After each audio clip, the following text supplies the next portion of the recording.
Open the drawer where you keep the things you never use. The broken watch, the foreign coins, your grandmother's ring. If there is gold in that drawer, it is yours.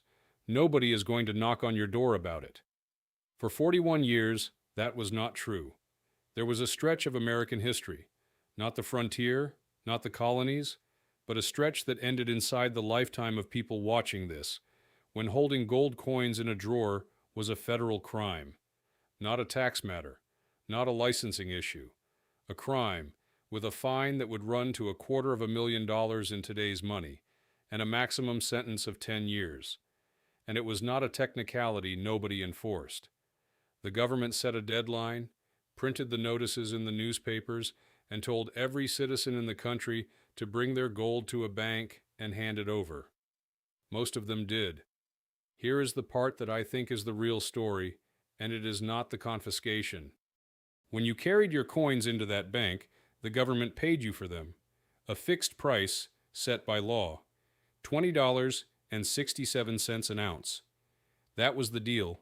That was the rate, and there was no negotiating it. 9 months later, the same government revalued gold to $35 an ounce.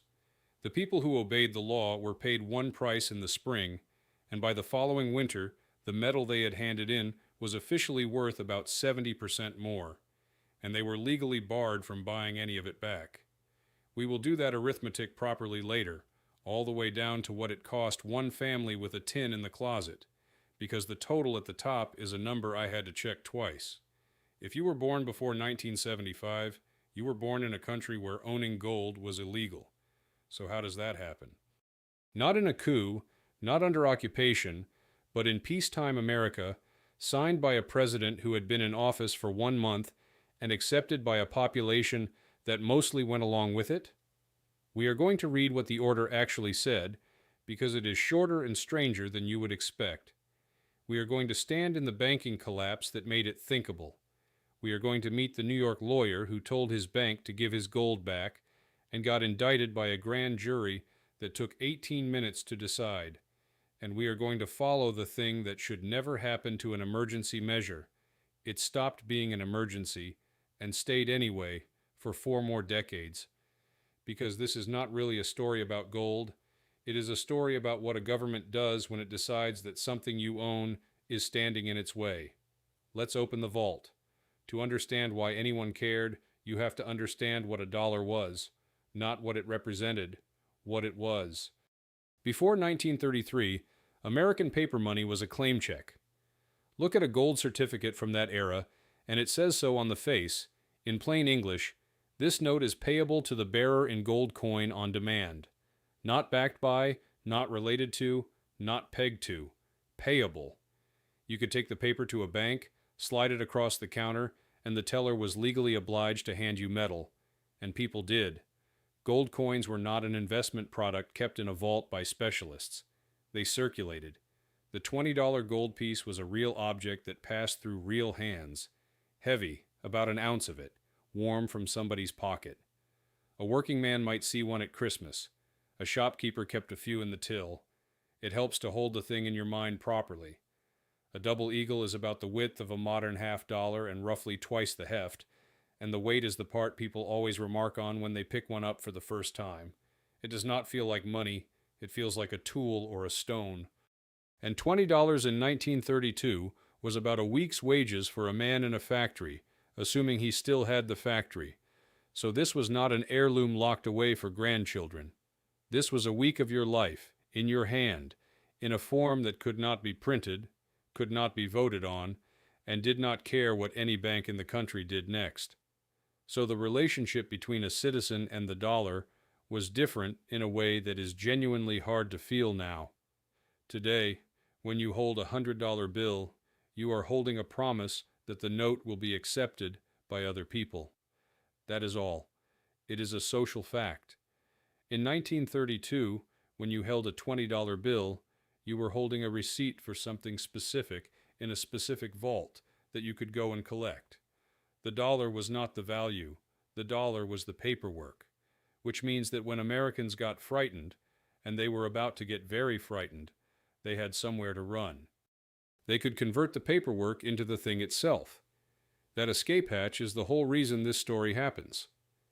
By the winter of 1933, the American banking system was not struggling. It was ending. More than 9,000 banks had already failed across the preceding 3 years. 9,000. Something close to a third of every bank that existed in the country when the decade began. And a bank failure in that era did not mean an inconvenience or a bailout. It meant the money was gone. There was no federal deposit insurance. That would arrive later the same year. If your bank shut its doors, your savings did not exist anymore. Not reduced. Gone. So people did the only rational thing available. They stopped trusting banks, and they started taking their money out. And the ones who thought about it hardest did not just take out paper. They took out gold. Understand the logic, because it is not greed. It is arithmetic. If you have $1,000 in a bank and the bank fails, you have nothing. If you have $1,000 in paper under the floorboards and the government devalues the currency, you have less. But if you have gold coins in a tin in the yard, you have gold coins in a tin in the yard, and no bank and no government can make them into anything else. Multiply that thought by millions of frightened people, and you get what economists call a run, and what everyone else got to watch, in person, in the street. By February, the runs were rolling from state to state. Governors began declaring bank holidays, closing every bank in their state for days at a time to stop the bleeding. Michigan went first. Others followed. By the beginning of March, most of the country's banking system was either shut or about to be. Roosevelt was inaugurated on the 4th of March. 2 days later, he closed every bank in the United States. That is not a figure of speech. A national bank holiday, every institution in the country, doors locked, for several days, while Congress was called into emergency session and legislation was written to decide which banks would be allowed to reopen at all. Now hold that picture, because it is the context for everything that follows. This is a government that has just discovered it can shut the entire financial system with a signature, and it has identified the leak. As long as citizens can convert paper into gold, every attempt to expand the money supply drains the vaults. The gold was not the target because the government wanted the gold. The gold was the target because it was the exit, and the exit had to be closed.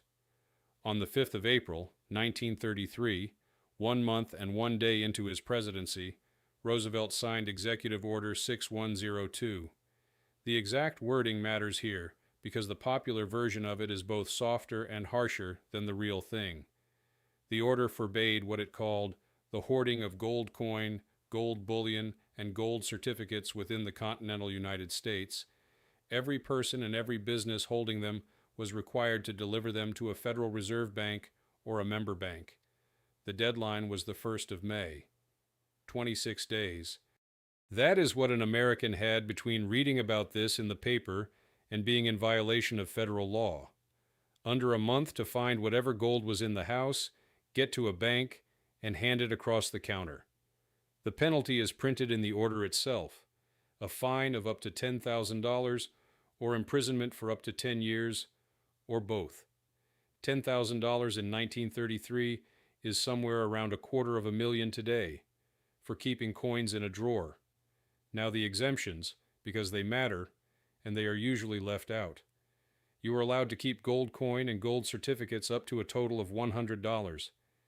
You were allowed to keep gold used in industry, art, or trade. Dentists kept their gold, jewelers kept their stock, and you were allowed to keep coins of recognized special value to collectors of rare and unusual coins. That last one is doing a lot of work, and we will come back to it, because the line between a coin worth keeping and a coin worth prison was going to be drawn by somebody, and it was not going to be you. But look at the shape of it. This was not a raid. Nobody searched houses. There was no door-to-door collection, no agents with lists, whatever you may have read. What there was instead is much more interesting, and in some ways, more unsettling. There was a deadline, a penalty printed in the newspaper, and an expectation that you would come in on your own. And overwhelmingly, people did. They queued up at banks with coins wrapped in handkerchiefs and cloth bags, and they handed over metal their families had held for a generation, and they took paper in return, and they went home. Because the alternative was to become a criminal in a country that had just shut every bank in it and was plainly capable of anything. Picture the ordinary version of this.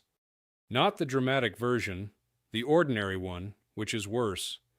You are a man in a small city with a wife and 2 children and a job you are lucky to still have. In a tin at the back of a closet, there are 11 $20 gold pieces. Some came from your father. 1 was a wedding present.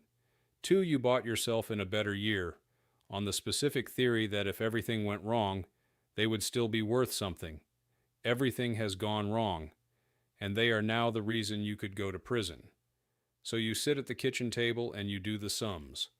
11 coins is $220 in face value. You are allowed to keep 100. So 5 of them stay in the tin, legally, and 6 of them have to go. Or you keep all 11 and say nothing, and hope that nobody ever asks, and live with the fact that if anybody does ask, the answer costs you 10 years. There is a third option that a lot of people took, and it is the reason this story does not have a clean ending.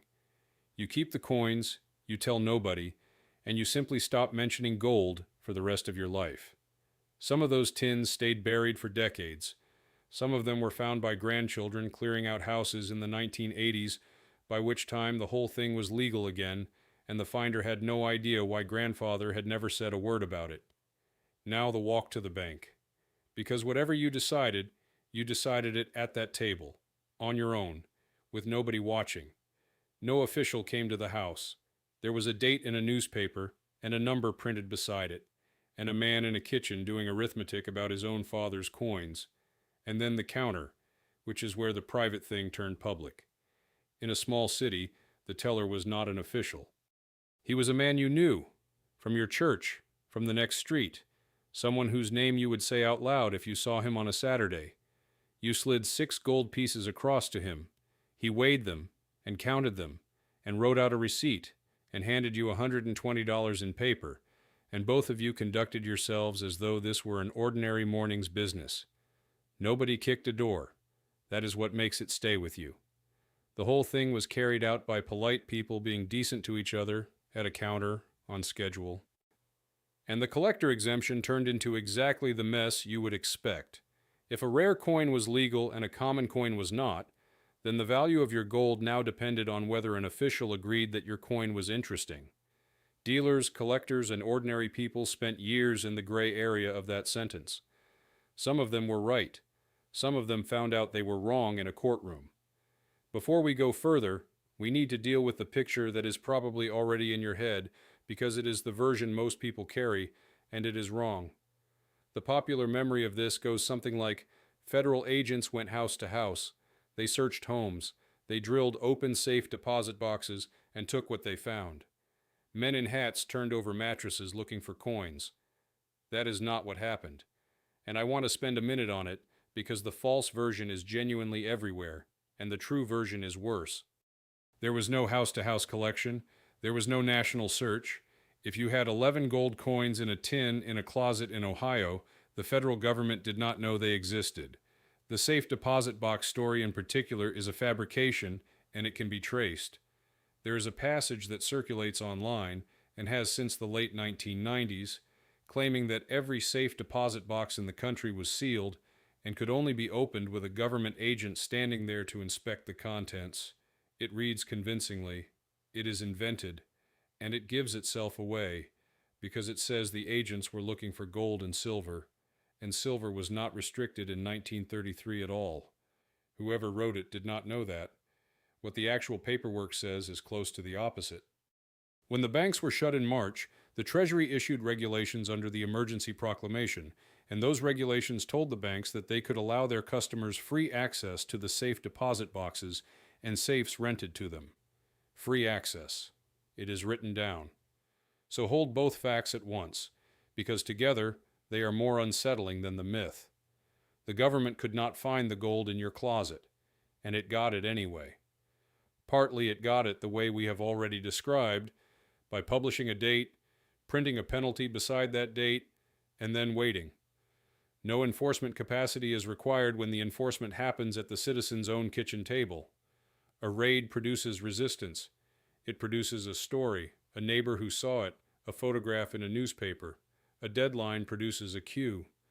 But there is a second half to this, and it is the part almost nobody knows, and it is the reason the fabricated version is not even necessary. There was a list, not of coins in closets, of gold that had come out of banks.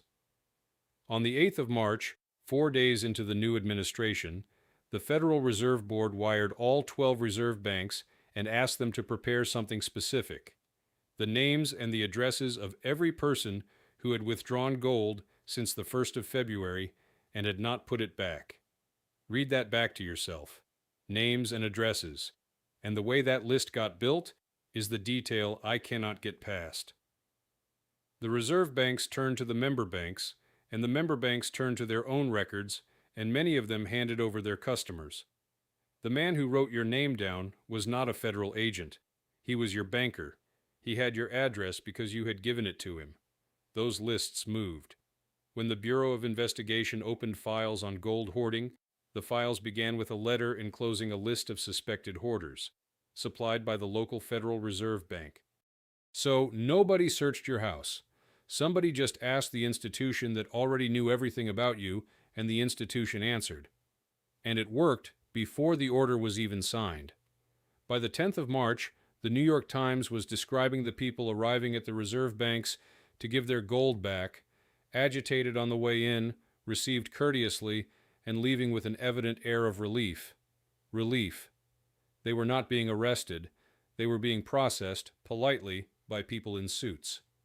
The Federal Reserve's gold holdings on the day of the inauguration stood at about $365 million. By the end of March, they were up to around $625 million. That happened in 3 weeks, on pressure and publicity alone, before the 5th of April, before there was any penalty of 10 years attached to anything. And then a handful of prosecutions, a small number, aimed at visible people, did the rest of the work by giving every other person in the country a concrete picture of what happening to them would look like. Which brings us to the man who decided to test the whole thing. His name was Frederick Barber Campbell, and he was a New York lawyer. Campbell had done, by the standards of his time, a completely sensible thing. He had bought gold bullion and put it in the bank, 27 bars, deposited at Chase National Bank across late 1932 and early 1933, not hidden in a yard, deposited in a bank on the record with a receipt. Something in the region of $200,000 worth at the official price. Then the order came, and Campbell did something almost nobody else did. He went to the bank and asked for his gold. Chase refused. Read that again, because it is the moment the abstraction becomes real. A man walked into the institution holding his property, produced his paperwork, asked for the thing he owned, and was told no by a private bank on the government's instruction. So Campbell sued. He was a lawyer. This was, to him, a straightforward question. Either the bank has my bullion and owes it to me, or it does not. He filed against Chase in federal court in New York. And here is what happened next, which is the part I cannot get past. The government did not defend the case on the merits and wait for a ruling. Campbell filed his suit on the 26th of September. On the 27th of September, the following day, a federal grand jury in Manhattan indicted him for failing to register the gold, which the Treasury had ordered holders to do by the 18th. The grand jury took 18 minutes. 18 minutes to decide that an elderly attorney who had asked his own bank for his own deposit was a criminal defendant, and they reached it the day after he had the nerve to go to court. Now, the ending is more complicated than the internet usually tells you, and I am going to give you the real one. Campbell won. Sort of. The judge threw the charge out, and he threw it out on a technicality so small it is almost funny. The order Campbell was accused of violating had been signed by the president, and the law it rested on said it had to be signed by the Secretary of the Treasury, a signature on the wrong line. That was the defect. And you can guess what happened next, because the government did the obvious thing. It reissued the requirement under the Treasury Secretary's signature. correctly this time, and carried on. So the authority stood. Campbell was never convicted, and Campbell never got his bullion back either. The 27 bars were taken. He won the narrow point and lost everything the case was actually about, and he was not the only one made an example of. And now I want to jump forward, because the date on the next one is the whole point. 1939, 6 years later. The banking crisis is over, the emergency is finished, the country is worrying about Europe, and a diamond and jewelry merchant in San Francisco named Gus Farber is prosecuted for selling 13 $20 gold pieces without a license. 13 coins. Sit with that number. Not a vault, not bars in a bank, not a fortune moved offshore. 13 gold pieces, sold by a man who dealt in valuables for a living, in a city where dealing in valuables was an ordinary trade, and it was not one arrest. Farber was picked up along with his father and a dozen other people across 4 cities in a coordinated operation run by the Secret Service. The total gold recovered in the whole sweep came to about $24,000. $24,000 across 4 cities, 6 years after the emergency ended, and it was worth a federal sting to the government of the United States, because you do not build a case around 13 coins to recover 13 coins. You build it so that every other dealer in America reads about it over breakfast and understands exactly where the line still is. That is how a law like this works once the crisis that justified it has gone. It is not enforced by searching 100 million houses. It is enforced occasionally, visibly, and against somebody small enough that nobody powerful is inconvenienced by the lesson. Now, the arithmetic I promised you at the start, because this is the part that changes how the whole story feels. Everyone who complied handed over their gold at the official price, $20.67 per ounce. That number was not a market rate that day. It was the legal price, the one the dollar had been defined against for decades. On the 30th of January, 1934, 9 months after the deadline, Congress passed the Gold Reserve Act. Among other things, it let the president revalue the dollar against gold. He revalued it to $35 an ounce. So follow the metal. In April, gold leaves the hands of ordinary citizens at $20.67. By the following winter, that same gold, now sitting in government vaults, is officially worth $35. The Treasury's holdings gained roughly 70% in value overnight. On metal it had bought from the public at the old price. The paper profit on that revaluation came to about $2.8 billion. I need to give you something to measure that against, because in 1934 that is not a large number. It is an absurd one. The entire federal government collected a little under $3 billion in taxes that year. Every income tax return, every customs duty, every excise stamp in the United States for a full year, and the revaluation of the gold it had just bought from its own citizens came to roughly the same figure. And then look at what was done with it. $2 billion of that profit was walled off into something new, created by the same act, the Exchange Stabilization Fund, a pot of money placed at the discretion of the Secretary of the Treasury to be used for stabilizing the dollar, not appropriated year by year, not argued over in public. $2 billion of gains, realized on metal bought from the public at a fixed price, handed to one official to operate, and the citizens who had handed the metal in could not participate in any of it because buying gold back was the thing they had just been forbidden to do. Bring that down to the kitchen table, because $3 billion is a number nobody can feel. Go back to our man with 11 coins. He kept the 5 he was allowed and carried 6 to the bank. 6 $20 gold pieces, a little under 6 ounces of metal between them. He walked out with $120 in paper, which was the correct legal amount, honestly paid. By the following winter, that same metal was officially worth a little over $200. He did not lose it in a market. He did not gamble and get it wrong. He did the law-abiding thing on the date he was told to do it, and the difference went to the institution that had set both prices. Multiply his 6 coins by a nation, and you have the $2.8 billion. I want to be fair here, because this is where the story usually turns into a shouting match. There is a real economic argument for what was done, and serious people make it. The country was in a deflationary spiral.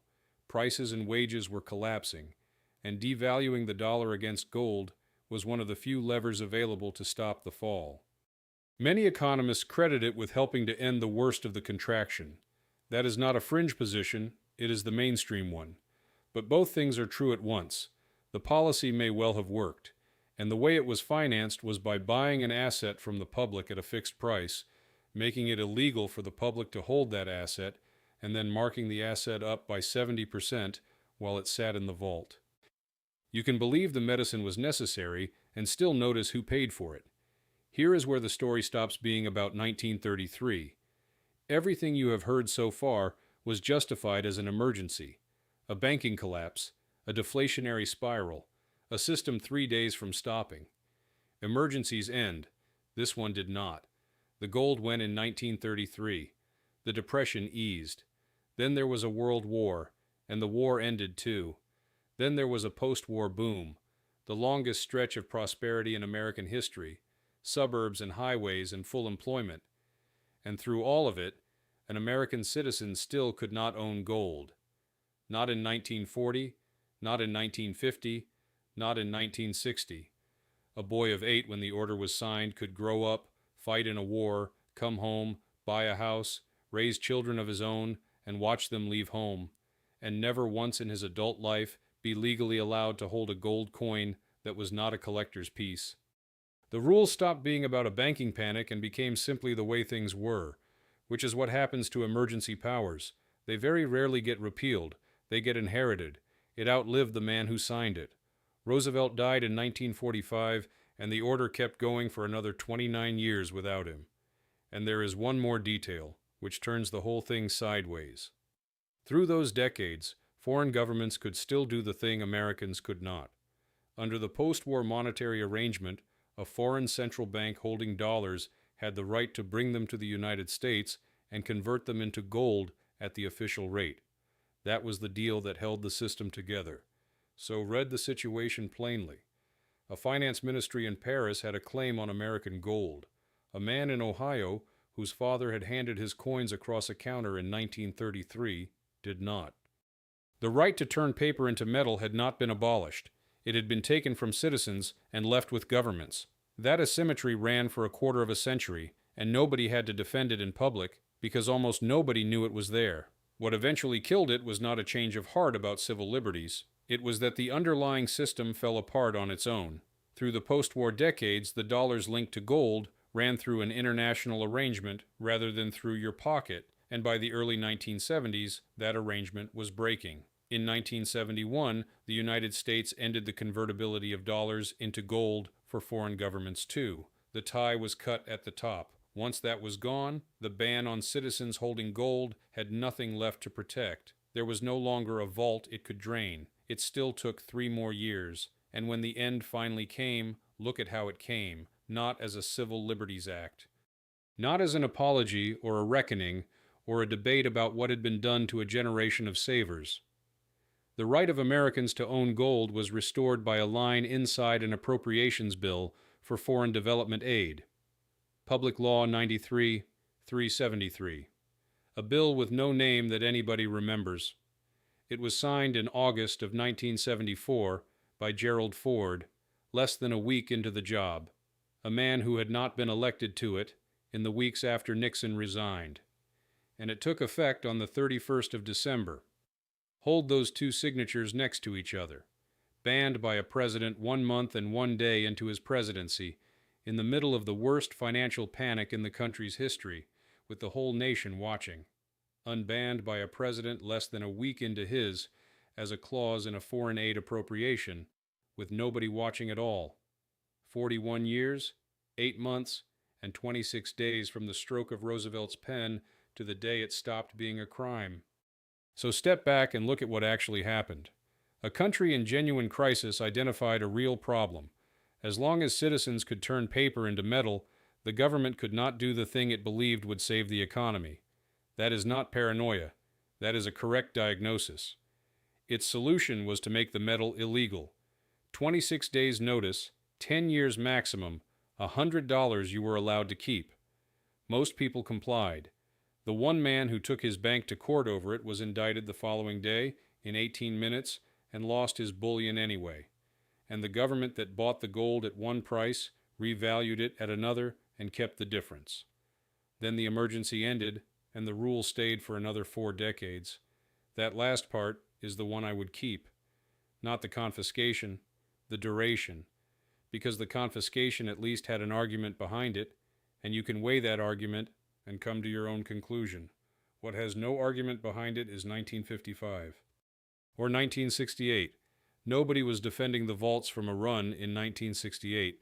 The rule persisted because nothing forced anyone to revisit it, and because a power that is already in place costs a government nothing to keep. That is the pattern I would take away from this. Emergency measures are argued about ferociously on the day they are introduced, and then almost never again. The debate happens once, at the beginning, when everybody is frightened and nobody is thinking about 1968.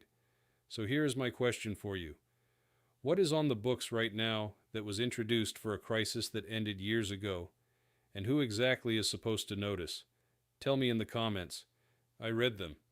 And the next time you open that drawer with the broken watch and the foreign coins in it, remember that there is a version of this country, within living memory, where the contents of that drawer could have cost you 10 years, and where the man who wrote your name on the list would not have been an agent of anything. He would have been your banker, somebody you said good morning to. Nobody had to break the door down. They just set a date and asked the people who already knew where you lived. If you want more of these, the parts of ordinary life that turn out to have a start date, subscribe and open the vault with us. There is another one waiting for you right here.